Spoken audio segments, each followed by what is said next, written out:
And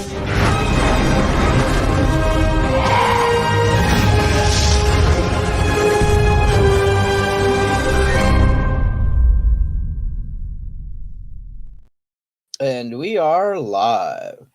Hey, everybody, welcome to another episode of Lightsabers, Blasters, and Droids. My name is Steve Foley, and I'm joined today by Catherine.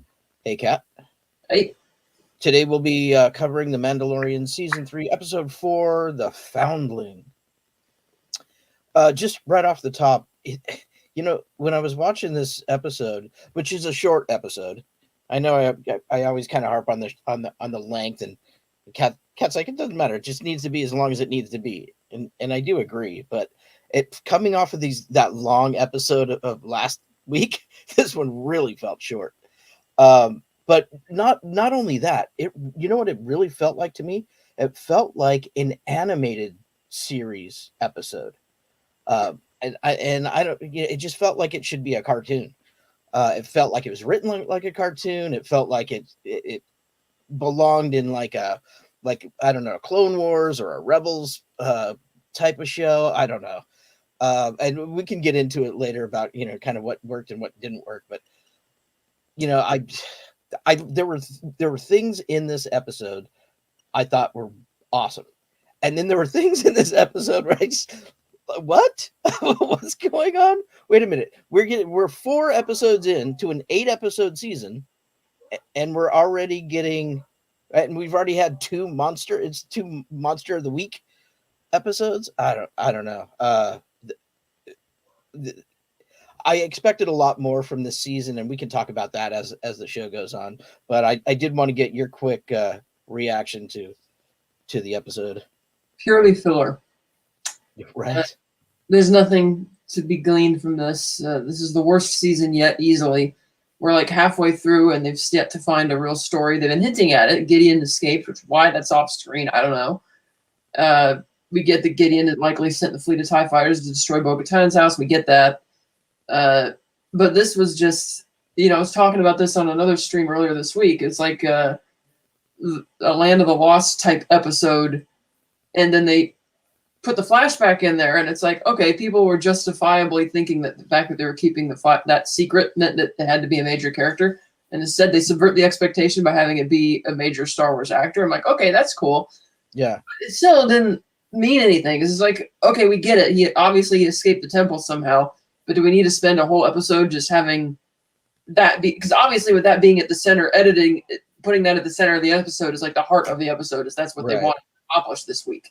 I mean, the whole Monster of the Week thing again, and the joke about we got to tame the pterosaurs now and adopt them, which of course, even though realistically they would have left the babies to die or killed them to eat them, it's like, yeah, you're going to raise that, and the only reason they're doing that is because they know the audience would probably turn against the clan if they orphan those 3. So it's like breaking the 4th wall in a way. But it just what's weird is like, okay, so this now we have 2 predators out there that have apparently been taking kids at random off of the shore, and they can't stop it. What my question is, where's their spaceship? Because their jetpacks fail, right? They can never follow it. So where's the space? Get in the spaceship, just like Bo does, and go follow the damn thing. It's just, I don't know. I don't know. It's also the fact that the Mandalorians couldn't deal with either of the monsters. It just doesn't make sense. And the idea that the pterosaur snuck up on them like that. Like, yeah, right. They would have heard that thing and seen it coming a mile away. Right. And like, these are the people who believe their ancestors tamed a mythosaur. Right. And yet like 20 of them can't deal with the alligator monster or with the pterosaur. It's like, you shoot it through the wings several times. Use one of your it's like, they don't, it's like plot armor. Well, we need the monsters to succeed at this. Like, we needed the alligator monster to be thwarted by Din to grant him an audience with the armor, so we're going to make all the others incapable of stopping it. Oh, we need the pterosaur to take them away because having Bo-Katan lead the mission elevates her status within the clan. Mm-hmm. But did we really? That's the most her little story arc. They could have just her status as a former head of House of Katan was enough for that. Yeah. They didn't need to have a whole episode just for that. It just felt like, again, more filler. Right. Her story arc is the only thing that potentially moves the plot forward. and it's very. I mean, you could have accomplished that easily. You know what I think they should have done in retrospect. Obviously, far be it from me to tell anybody how to run their thing, but um, with the episode 3 being the length it was, and the amount of time we spent on Coruscant in that storyline, I think you could have taken these 2 episodes, intercut them together, and made 2 45-minute episodes that would have felt more satisfying, I think. And less kind of, I don't know, especially for this episode, less Well, like a so cartoon movie. last week's episode was way too long for what it was. Yeah. It's like, given that this series is used to having shorter episodes, like you're gonna tell me that the long episode is gonna be the one where you're just hanging out with this guy for like, and you could see what was gonna happen early on. You can kind of tell. So it's like they were dragging it out, and all of the interesting things about how asinine the bureaucracy of the New Republic is. Okay, that's interesting, but given how you've parsed out your runtime in the rest of this series, why are you spending so much of it on this? It felt a little odd. And this episode was just more like pointless. It's like you get nothing out of it. So Yeah. I mean, obviously they're not going to deal with the Gideon story. This is going to take a few seasons at this rate, but Yeah. they need to do something next week to really kick it into high gear. Otherwise, it's like, what are we doing? Like the first episode was just checking in on people. The second episode had some neat stuff on Mandalore, but again, the way it just kind of ended on a hard cut to black without even resolving that part of the story felt odd, felt incomplete. And then chapter 3 was just, the bookends were good, but then the middle was just, and the middle had good stuff. It just didn't need to go on that long. Right. And now part 4 is just more wasted filler. It's like we could have spent. I actually enjoyed the middle part You could have spent the 4th episode showing Gideon's escape as a flashback or something. It's like, why are we still doing this? Yeah, I don't. Yeah, and I don't know. I don't know why they're waiting to do that. I don't know. Maybe that's going to be, they want that. They're saving that for the end of the season, but it seems to me that, I get that, especially back to this episode, the Foundling. I get that, we're trying. Bo's, kind of relearning, what this sect is all about. She's kind of falling in line a little bit, going with the flow. And I get that we have to do that because, we have to unite the clans, right?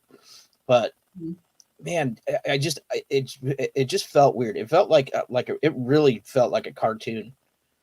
And, it's unfortunate because at the halfway mark, you figure this is the episode that we really should have took off, and started really getting into the thrust of what the season's going to be.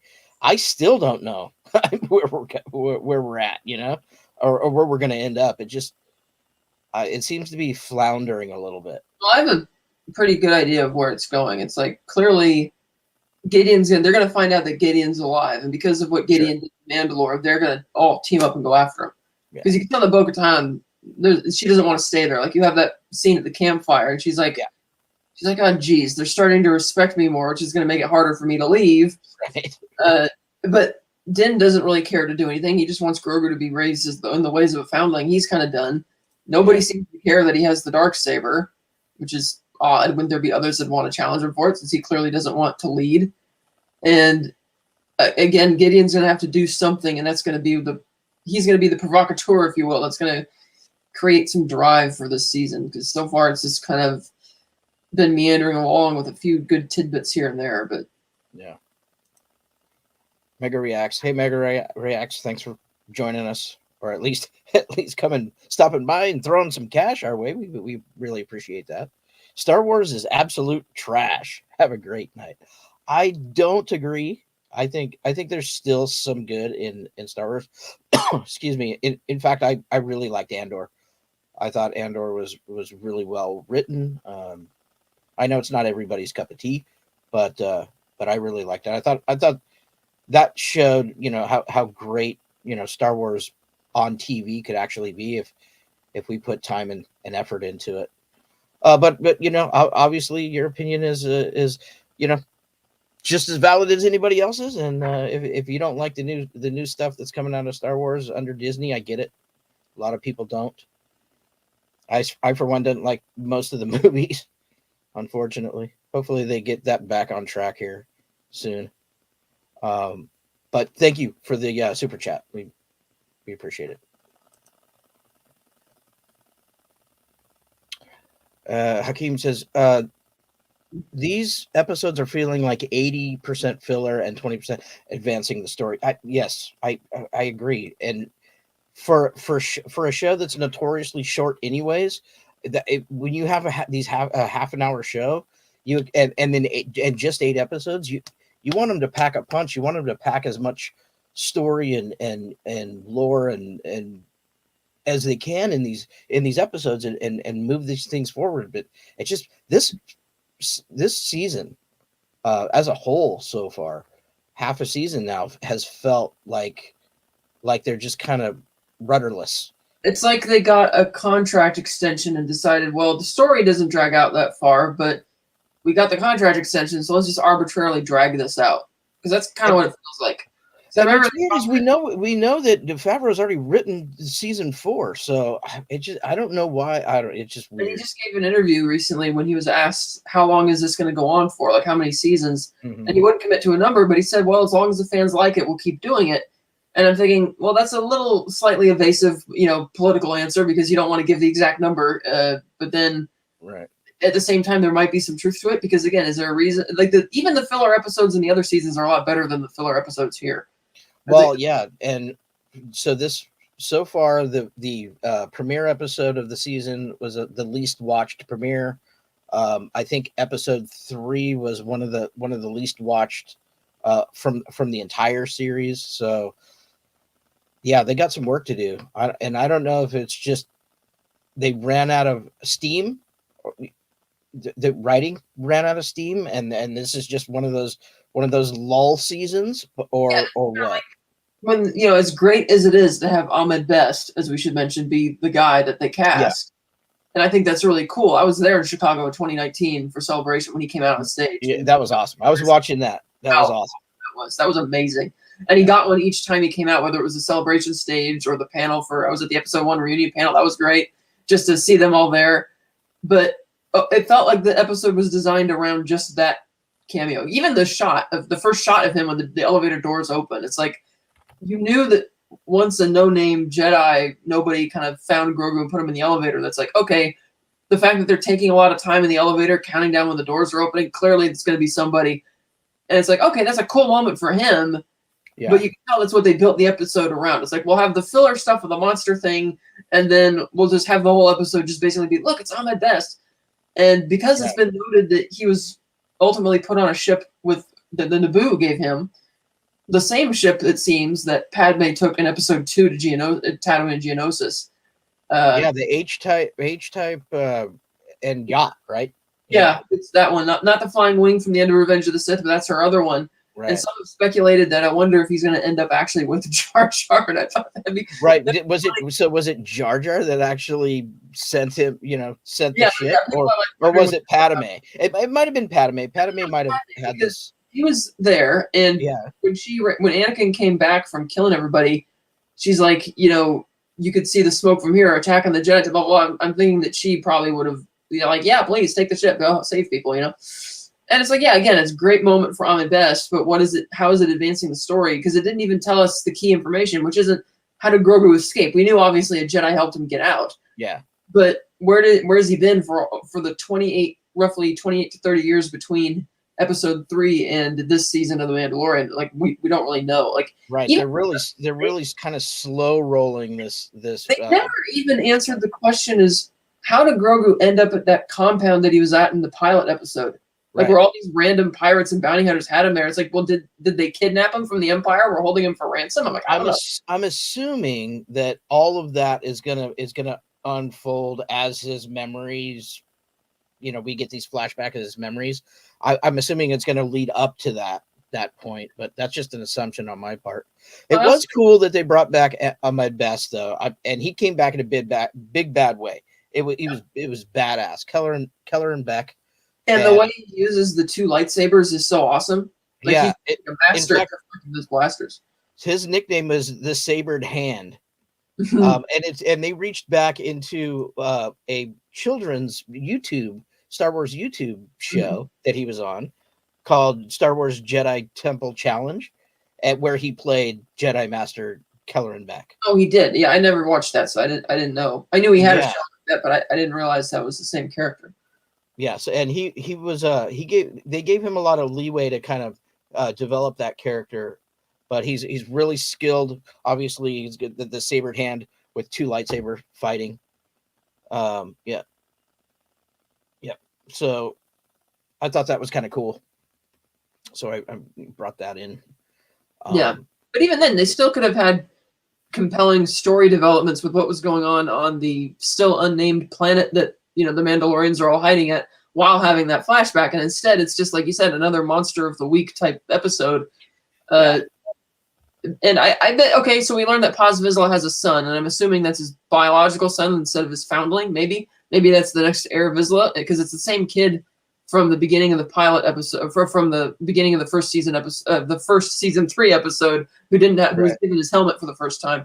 Right. So like, okay, so there's that going on, and then we notice also that Grogu wasn't just playing with the crabs on the beach; they were all like talking to him or something. Because once Din picked up Grogu to leave, all of them get up and decide to go back into the ocean. So he's like doing something there, kind of maybe telepathically communicate, reading their minds or something. But maybe like it's crawling along at a snail's pace, and it's not living up to its trailer. So that kind of leads us in. I guess we can just go through the episode. I didn't pull slides. I apologize. It was running late today, but I got this. We got this up, so we can kind of skip through the Mandalorians are fighting and training on the beach. Great. Yeah. I don't know. I just if I had to give a rating to this episode, it'd be super low. Yeah, if a rating out of 10, it'd be like 4. Right. I mean, I think I'm probably right around there. Yeah, because it's not again great for Ahmed Best, but that doesn't mean when you only have 8 episodes in a season that's a good use of your time. And I get that the live action shows are more expensive than the animated ones, but it's like, I mean, Bad Batch has 16 episodes per season. And that has a lot of filler episodes too, and that's 3D CGI animation, and I can't imagine that's super cheap either. But granted, this episode for the most part looks like it was shot probably on a backlot set that they built, or out in the hills north of Malibu, kind of, or somewhere up there, kind of like where they shot the episode The Tragedy in season 2, or somewhere like that, or maybe out in Utah, kind of looks like that. But it's like you're gonna invest all that time and money to do 16 episodes of Bad Batch, and yet Mandalorian. It's fine if you don't have. It's one thing if you don't have enough story to fill up the 8 episodes, and if that's the case, then it doesn't need to be 8 episodes. Let it be as many episodes as it needs to be to tell the story. Don't put in a bunch of padding, because it's like you start kind of falling out of it, and just in a sense, I was losing interest. I'm like, this isn't really. It's okay. So, that's another part that bothered me. Like, why didn't the kid just shoot three darts into Grogu? Boom, boom, boom. Grogu does, and it's okay. So I don't know why the kid didn't do that in the first. I don't know. That was like, that's weird. That doesn't make a lot of sense. Looks like this thing doesn't want to work very well. We can just talk about the episode. Anyways, I mean, there's just not much to it. We go basically we train a little bit. Grogu trains a bit, and then we get to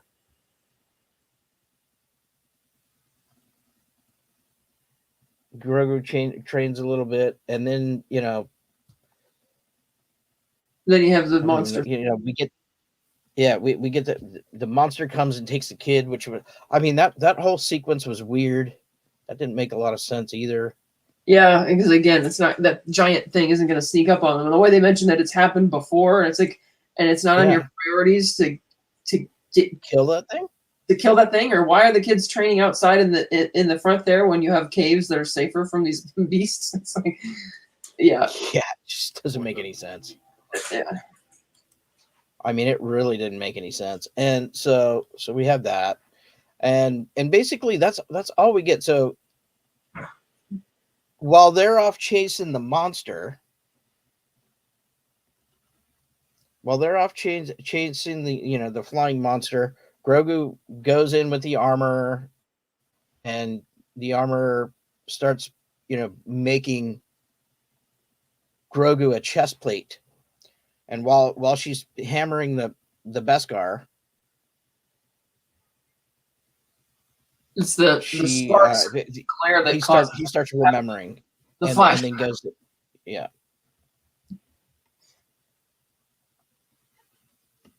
Yeah, so once again, it's like there's not really much to talk about this. Like, I mean, it's just, I mean, yeah, the Bo-Katan thing. I like that.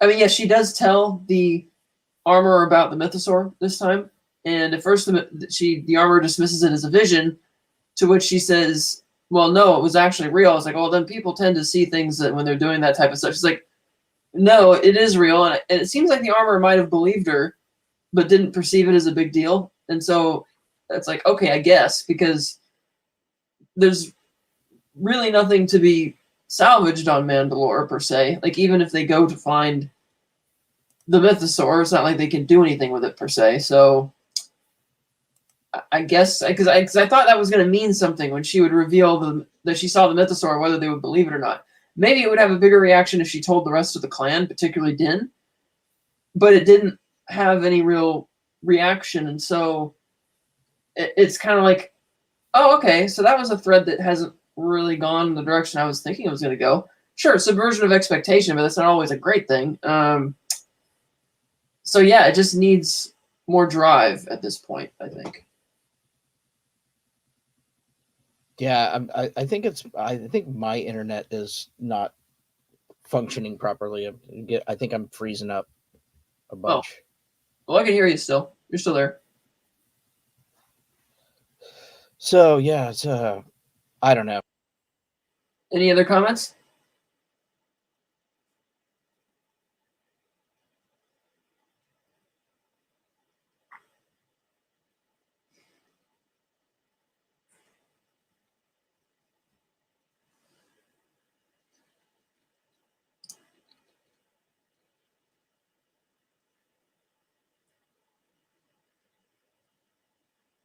Hakeem also says you would think they move if every other week they are getting attacked by dinosaurs. Exactly. They should be moving around, but they're not. Again, it doesn't make a whole lot of sense. It just kind of is what it is now. And now it's just me. Let's see what. Anybody's still watching, what do you want to see happen in this season, given the direction it's going? I do. And next week, I feel that Gideon has to make an appearance, and he has to do something to get noticed, because we can't just, because Din obviously doesn't really care to do anything different. He just wants to hang out where he's at. As does Grogu's, just kind of chilling, doing whatever. And so, I mean, I wonder if it's going to be Bo-Katan is going to be the impetus for them leaving. Maybe saying we have to go solve this mystery, because again, she doesn't even seem concerned about why all those TIE fighters attacked her homes. From what we can tell, she and everybody else on that planet, the desert planet, are unaware of the fact that Gideon escaped. If they were, they would most certainly be getting on that. And I do wonder how they haven't heard about it yet. Seems like something that would be, really big news. I mean, obviously the people in Coruscant have heard about it, but as we saw, they don't really seem to care about much. They're very, self-centered, if you will. Let's see, we have any other comments? Not yet. Let's see what happened to my host.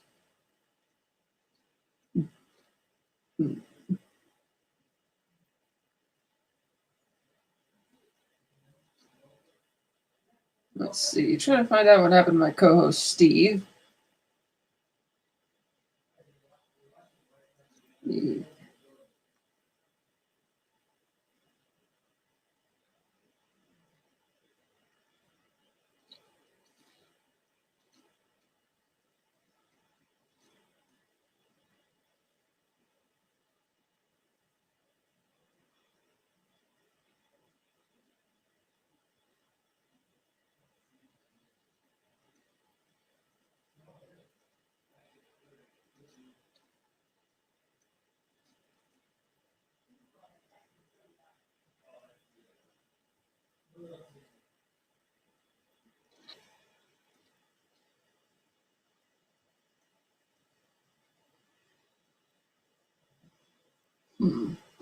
There we go. I wonder, will the mythosaur help them towards the last episode? I take it will, given the fact that we saw that they've adopted the 3 pterosaurs. Then I'm like, I wonder what their growth rate is, because we could potentially be seeing the Mandalorians, like maybe Paz Vizsla, the armor, and like Bo-Katan all riding these pterosaurs as they go and deal, as Din will try and tame the mythosaur, perhaps, because clearly that's going to go somewhere. I mean, now that they've adopted these 3 birds, that's not something they could just ignore, and the mythosaur storyline is obviously going to go somewhere. So I agree with that, Hakeem. Also, Hakeem says, like that thing Boba Fett was riding on towards the ending. Right. Boba Fett was riding on. Yeah.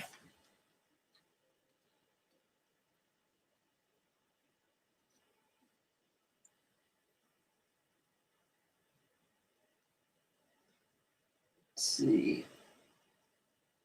Oh, Steve is AWOL right now. I guess his internet is not cooperating. I'm sorry about that.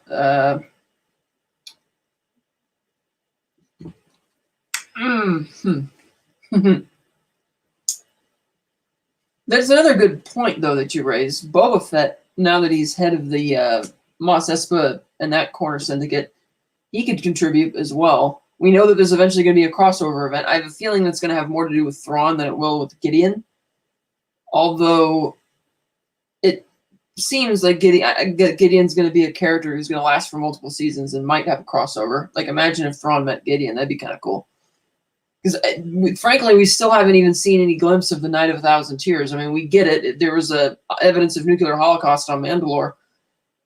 But will we actually get to see it is a whole other thing entirely. I would like to have seen it. I mean, I don't see why they didn't, at least in this episode, have, like, a flashback of Gideon escaping. Like, how is that not a scene in the season? How do you drop that as a throwaway line in the 3rd episode like that, you know? So, or who knows? Maybe they will have that flashback coming in the forthcoming episodes. Maybe. I would hope so. Or the fact that they're skipping his entire incarceration, as brief as it may have been. I mean, we've heard supposedly from Favreau and Filoni in an interview. I didn't hear this personally. I've heard this secondhand, that apparently Filoni mentioned that there's 2 years between either this season and the ending of season 2 when they gave Grogu to Luke, or 2 years between this season and the ending of the Book of Boba Fett when Din took the kid and, you know, saved Boba. They all took off. So in any case, it's quite a long time to have not checked in with Gideon to see how he'd been doing this whole time. So it's just kind of like, where is it going? I don't really know. That would be nice to know at this point.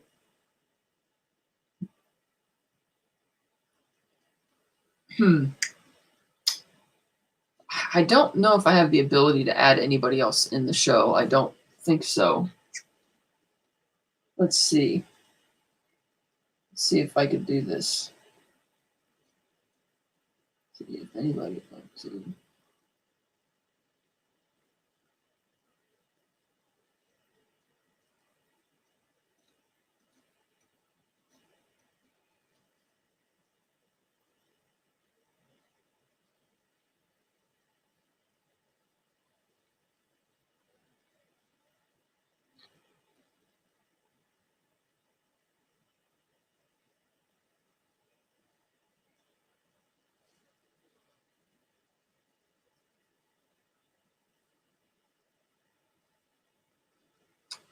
All right. Hakeem also says, I was hoping the Darksaber would play a bigger role or see Mando trying to train with it. Exactly. So the thing with the Darksaber is it will actively resist the wielder if the wielder is not somebody who has any desire to lead, which is why Bo-Katan could use it just perfectly fine in the cave in the 2nd episode, but Din couldn't. And so that's not so much a lack of training. It's that the saber is fighting him. It's heavier for him because it's not in his blood. And that's something that, because again, the Darksaber, it still has kyber crystals and is imbued, as we know, kyber crystals choose the Jedi, so to speak. And so it wants to be in the possession of somebody who craves the power, which is why Gideon could use it perfectly fine, why Bo-Katan can use it perfectly fine, but Din cannot. And I just find it strange that I mean, I know Paz Vizsla had challenged him for it and lost in the Book of Boba Fett. I don't know if there's any rules saying he can't challenge him again, but I guess they found some newfound respect for him, which is, I guess, why nobody in the clan has even challenged him for the Darksaber since he arrived there, or why they don't seem to care about, what, like, the Darksaber obviously means so much to them, and yet it's like a non-thing. Like, I was even surprised in the Book of Boba Fett when the armor declares that, oh, Din, you're no longer a Mandalorian, but you're still cool with him keeping the Darksaber. Like, wouldn't the fact that he's no longer a Mandalorian negate any cultural right that he has to keep it and negate any challenge? Like, oh, you're not a Mandalorian, so you should kind of be allowed to take it whether you win a fight or not. You get what I'm saying? But again, questions that they're not really going into. And apologies for anybody still watching. Steve he has the con, his internet isn't working, and he got kicked off, and I don't have the ability to end this stream. So I have dropped the link places to see if we can get people on here. I'm not sure if I have the ability to add anybody to the stream. Maybe not.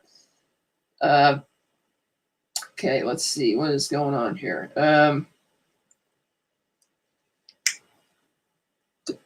cool. Jill's paging Scott. That's great. He was in the chat just a minute ago, or in our messenger chat. I would like to see some actual progression on this. It's like, if nothing happens this season to prompt Din to start craving the power or anything, then I feel that at some point he's going to have to lose the Darksaber one way or another. Because if he can just share it with people willingly, like he does with Bo-Katan, even though he's still the owner, and he still doesn't have any desire to rule Mandalore. And granted, we saw that there's not really anything on Mandalore, but I'm guessing they're going to take the whole, what was that mantra from, like that Marvel mantra about Asgard, that, oh, Asgard's not a place, it's a people. And I guess they're going to do the same thing with Mandalore, because, again, the nuclear holocaust, as we saw, has made it virtually impossible to live there, except for these, Morlocks, as I call them. So, oh, cool, Steve's back. Hey, sorry about that. Everything That's crashed. I've just been running through the chat, and I didn't have the ability to highlight things, but I said whose message is what, we've been talking about it. I had also dropped the link briefly in the Cinema Gulp chat to see if I could add anybody on, because I don't know if I have that ability or not. I'll try. Where did you leave off in the chat? I had finished talking about Hakeem's comment about the Darksaber and whether Mando would train with it, and I was explaining how it's not so much a training issue, it's that he has no desire to rule, and so it's actively fighting him because its original creator imbued it with that. You have to have, that's why Bo-Katan can wield it effortlessly, why Gideon can wield it effortlessly, but Din can't, because he just doesn't have the desire. And I was pontificating about how, like, why is it that nobody else in the clan seems to care that he has the Darksaber? I don't know if there's a rule saying that because Paz Vizsla lost the challenge, he's not allowed to challenge the same person again, maybe. And I was also questioning, why is it that when the armor mentioned in the Book of Boba Fett that, oh, you're no longer a Mandalorian, but then shouldn't that negate any cultural practices over how to obtain the Darksaber? It's like, if you're not a Mandalorian, you shouldn't have the Darksaber. It's like she should just be, to rights to be allowed to confiscate it. So it's like, I don't really know. They're not really defining things. And I was explaining also that if you need to see a change in Din by the end of the season, that either he's going to have a craving for some type of power to use that thing, or he's got to lose it to somebody else.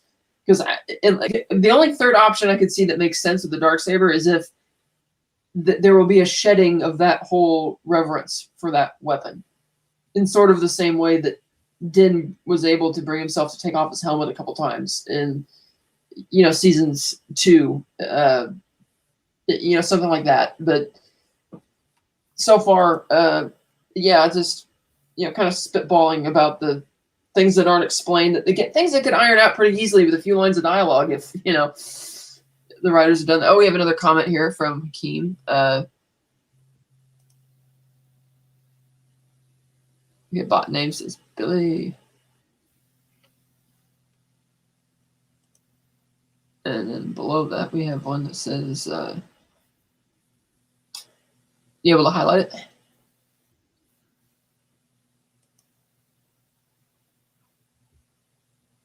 Are you still there, Steve? Yeah, it's my. This. Oh, that's all right. super I'll just read bad. the comments off of that if it's easier. Hakeem also says Din might gain the desire to wield the Darksaber if Grogu is in danger and it's his only weapon. Agreed. That might help him there.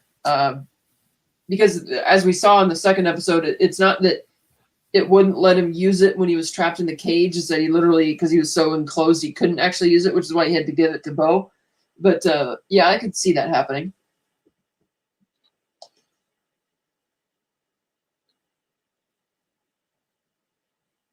Right. Let's see.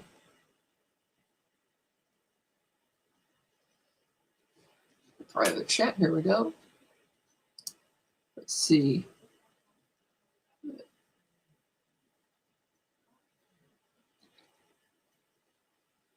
Steve, you still there?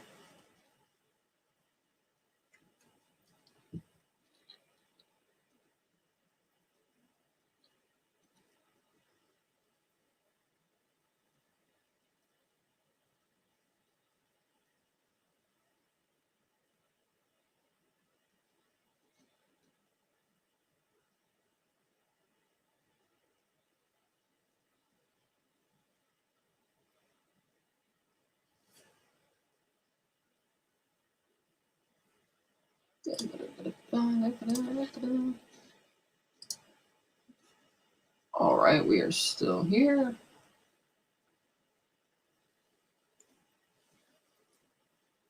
All right, if anybody else has anything to suggest, until Steve manages to get back. If he gets back.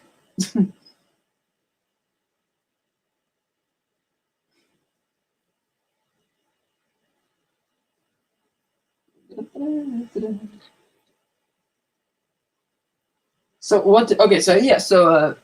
Joe's Atmosphere asked, so what did we think? We didn't like it. We felt it was all filler this episode. That great for Ahmed Best to give him his moment in the sun, reprising a role that he plays on the YouTube game, Star Wars game show, Jedi Temple. But that still doesn't even tell us where he ended up going. Like when he got it, it's like, okay, so you took Grogu to Naboo, but then they're going to drag that out even farther. It's like it didn't feel like this episode really achieved anything. You had the whole Land of the Lost vibes. Bo-Katan's finding it more difficult to leave. The revelation to the armor about her seeing the mythosaur hasn't really changed anything. So Hakeem follows up by saying, this whole season feels like a bit of a letdown. There was better Mandalorian episodes during Boba Fett. Yes, absolutely true. And those were the best episodes of the Book of Boba Fett. And it was also great. The other, as we mentioned before, the filler episodes in the other seasons were better. This is just like, again, it's like they got a contract extension and realized, well, we didn't have enough story to stretch out into too many seasons, but we have to stretch it out somewhere now to fit the quota. So let's just drag this out because this just doesn't feel. It's not really going anywhere, and to think it's already halfway over with, it's like, yeah, we need some more drive, and we don't have narrative drive anymore.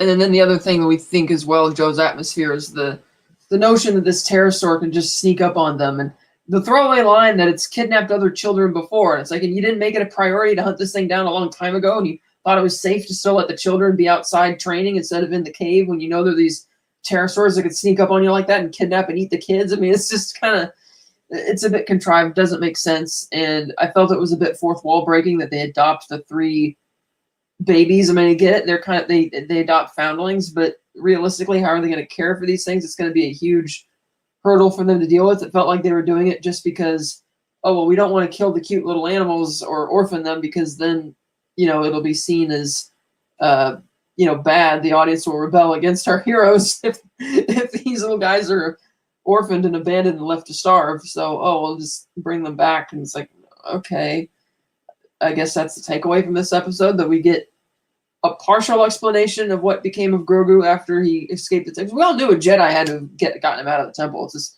admittedly subversion of expectation that's Ahmed Best who did it, and his character from that TV show rather than some other major character. Yeah, right. Joe's atmosphere. Yeah, not going after it right away. No urgency. Yeah, that was ridiculous. It's like, and plus it's Paz Vizsla's son apparently, and I'm assuming it's his. When he says it's his son, I'm assuming he means biological son and not like his foundling. So, oh yeah, it flew away the nest. Whatever. They're kind of bad. It's just not. And finally, we have somebody here who can control the stream because Steve has completely vanished. It's the gremlins. Please continue. Don't let me interrupt. I really have nothing more to say. I've been running through the rest of the comments.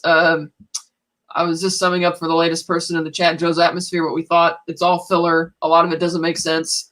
At least not even the most base terms of logic. We were happy for Ahmed Best. It was great that he got a cameo. I was there in Chicago 2019. We gave him a standing ovation. It was magnificent.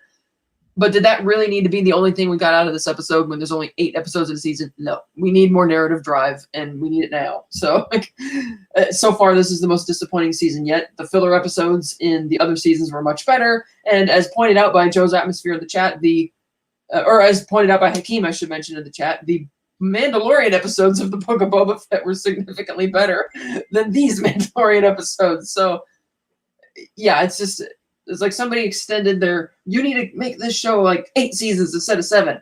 Well, that means we have to stretch it out. I don't care. And they picked this to stretch it out.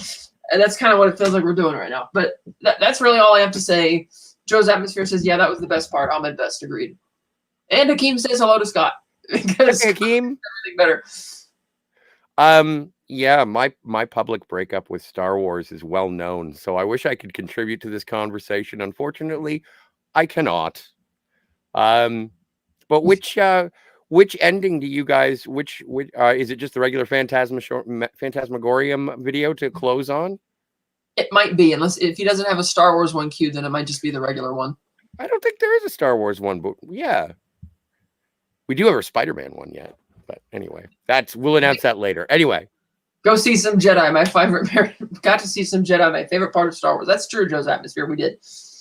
And some pretty great double saber action from Ahmed Best, but that's about it. So I hope you all had a great night and a great show. Sorry that we have technical difficulties, but we try our best. Now let's blow this thing and go home. Yes. Right? Sure.